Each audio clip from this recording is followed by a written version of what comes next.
Hey everybody, it's Calvin the Go here, and I am here with my One Piece Chapter 1061 review, Egghead Island.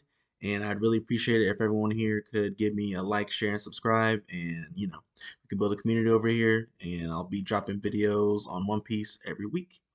So today we have a really short One Piece chapter, only around 14 pages, but it has some interesting information in it.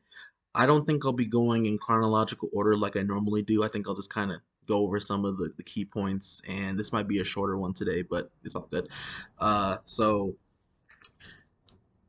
the start of the chapter was pretty quick, you know, just a big old shark attacking the Straw Hats, and they get a little bit out the way.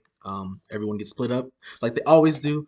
The start of an arc, everyone always gets split up, but at the end of the day, that's fine. That's just kind of his formula. I get it. It makes sense. It'd be really hard to have character moments, fights, all that stuff if every single member of the Straw Hats was together at all times. So that's why he had them split up for years, where he's able to focus on all of them individually, and that makes sense there. Not much to say about the giant Sharknado thing, whatever you want to call that. Uh, but the main point of that scene is that the Straw Hat crew is separated, so that's fine. And after that, we see members of Sword, we see vice admirals, we see rear admirals. Helmuppo is wanting to pull up and get the smoke. You know what I'm saying?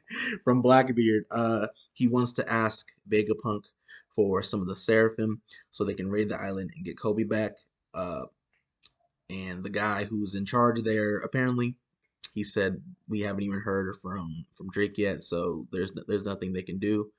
That's interesting that they haven't heard from Drake. I don't think Drake is dead. He really didn't sustain many real injuries. Honestly, Drake was kind of useless in all of Wano, if we're being real. I was pretty hyped for him upcoming into the Wano arc. It seemed like, oh yeah, he'd be a zone with Rokushiki and all this stuff because he's a Marine, but we really saw none of that kind of stuff. He was kind of just there, existing, kind of like a Pooh in a way, but at least a Pooh scrapped with Luffy and Zoro for a bit. I don't know. Drake was really annoying to me, but that's besides the point. The point is, we see members of Sword, and they have interesting designs, and it'll be interesting to see what happens with them in the future. Also, one of the guys in this chapter was also seen in a cover story first when the terrible beige cover story. I think he was looking for beige or something. I don't know. That's pretty interesting little tidbit. Uh, we've been seeing a couple of characters be introduced in cover stories first. Same thing as with Moda from the Lelucia Kingdom, where she met Ace. So that's pretty cool. I like that he does stuff like that. It really makes the cover stories feel canon. But that's besides the point. Helmeppo wants to go and save Kobe. Makes sense. That's his best friend. They've been together from the start of the series, literally first couple chapters. So that's pretty cool there.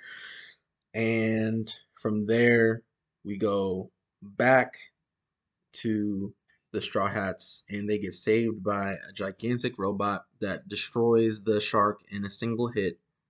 And a young lady comes out talking in an old man matter. I'm not sure what's going on there. I can give a little theory about that later on in the video, but the bottom line is Dr. Vegapunk is here finally after God knows how many years. We've known about Vegapunk since what, the Pacifista. I don't even know when Vegapunk was originally announced as a character, but all I know is we've known about Vegapunk for many years, over a decade, I'd assume. So it's really interesting to finally see him, her. A lot of us had an expectation of Vegapunk being an older man. um, I wonder if Bonnie could have been something, or because it says O2, or maybe these are cyborgs. I'm not sure, but it does say the one and only, so it's really hard to gauge on, what's going on here. But we're gonna get, if this really is Vegapunk here. I mean, it makes sense. This is Egghead Island. This is Vegapunk's island.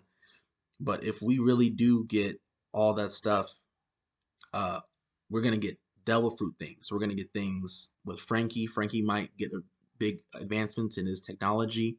Um, We might get DNA stuff with Sanji, figuring out what Diablo Jambe, Ifer Jambe is. We might be able to find out if he really does have Lunarian DNA in him that helps him be really durable and have the fire and all that stuff. So there's so many different ways we can do this. And it's interesting that Vegapunk says that she is incompetent and bumbling, but we've seen the things that Vegapunk has created. We've seen a damn near one-to-one copy of Kaido's Devil Fruit. The only difference is what little thing like, okay, Momo's pink instead of blue. Maybe Vegapunk is that much perfectionist that little things like color means it's a failure, and that would be crazy. A lot of us were wondering like why is Momo's Devil Fruit seen to be a failure, but no, it literally is a one-to-one. We see the Boro breaths, so that's really interesting there. Uh, quick little review today. Quick little chapter as well. I will probably be dropping a video this week on Vegapunk and some of the things that we can see from the SSG. I appreciate everyone for watching the video today, and have a good day.